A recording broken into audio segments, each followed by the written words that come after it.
Hi, my name is Tim Hassenfuss. I decided to take a deeper dive into why Native Americans have such a high number of substance abuse among their people. I chose to do this topic because we read a book this year in my Intro to Native American Literature course by Tommy Orange called There. I honestly never enjoy readings for school, but I truly enjoyed this book.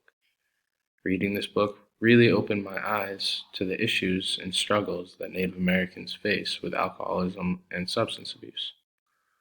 I mean, I did learn about Native Americans and their struggle with substance abuse in middle school and high school, but that was from reading a book called The Absolute True Diary of a Part-Time Indian, which was based on a reservation, not like the book There, which was based in urban settings.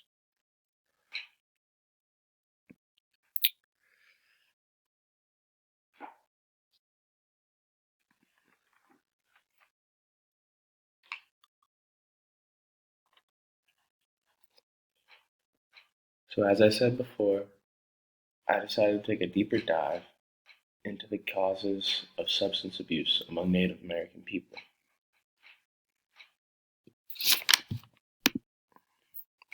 This link right here goes to an article about how Native Americans have to deal with poor mental health, which leads to substance abuse. The article is titled Substance Use and Mental Health Issues Among US-Born American Indians. A little background. More than 5.2 million people identify as Native Americans in the United States. That's approximately 2% of the US population. The historical federal politics towards the Native Americans may affect their substance abuse and mental health today. Native Americans are more likely to struggle economically than any other race in the US. They end up living in substandard or overcrowded housing, and they live in impoverished communities on and off tribal lands. An example would be that until the 50s, most Native Americans lived on or very close to reservations or tribal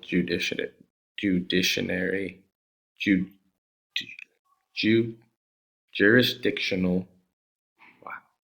territories in Oklahoma. After the Indian Reservation Act,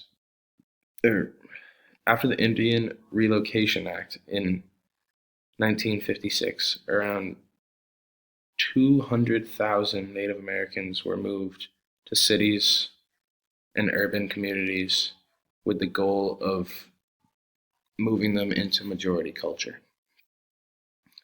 So, to summarize what I learned in this article, I would have to say that the history of Native Americans and how their land was taken from them and how they were treated and how they were set up to fail by the US government. They were put on these reservations and basically set up to fail and the government set them up to put them. The government set them up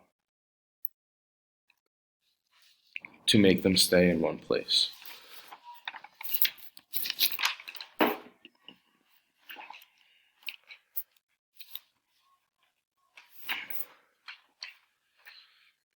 For my quote from the book, I decided to focus on Bill Davis's first chapter in the book, There.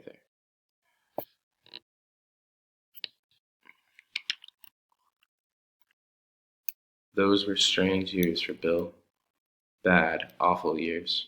He'd gotten back from Vietnam after going AWOL in '71, dishonorably discharged. He hated the country, and the country hated him. There were so many drugs coursing through him, then it was hard to believe he could still remember any of it. I chose this character, Bill Davis, because I feel like in this chapter you really get to get a good grasp on who Bill really is. You get to learn about his life and struggles, but I decided to really focus on this one part in Bill's chapter on page 84 in the paperback copy because it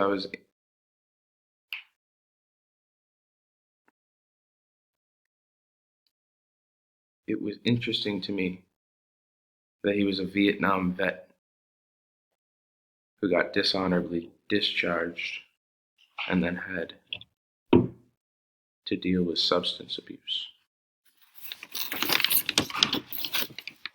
So I decided to dig a little deeper around substance abuse among Native American veterans. I couldn't really find that much on this topic. It more just brought me to Americans who have deal with substance abuse, not really Native Americans. But